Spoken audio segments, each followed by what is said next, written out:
Sir పొద్దున్న ఏంటి sir Charminar తీసుకొచ్చారు?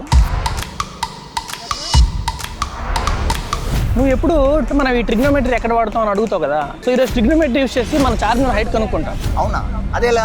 దానికోసం నేను డివైస్ తయారు చేశాను, నీకు చూపిస్తా. ఈ డివైస్ దేనికి తెలుసా? ఇది యాంగిల్ ఆఫ్ ఎలివేషన్ క్యాలిక్యులేట్ చేయడానికి. ఇలా ఉన్నప్పుడు 0 degrees చూడు. సో ఇలా దీన్ని ఇలా చూస్తే, దీంట్లోంచి చూస్తే ఇలా తిప్పితే యాంగిల్ అనేది పెరుగుతూ ఉంటుంది అనమాట.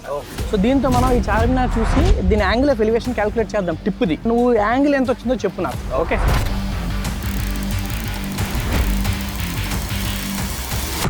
ఓకే, ఎంత వచ్చింది? 60 degrees వచ్చిందా?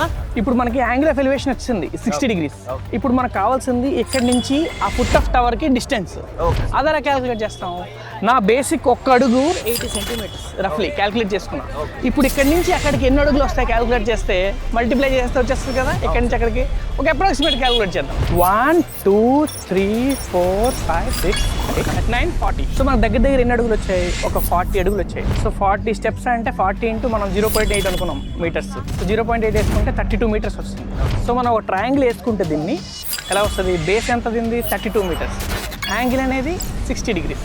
So tan 60 is equals to height upon this 32. Height is equals to 32 into tan 60. Tan 60 is √3. So అప్రాక్సిమేట్గా క్యాలిక్యులేట్ చేస్తే మన దగ్గర 54 meters మనది చార్మినార్ హైట్ అప్రాక్సిమేట్లీ.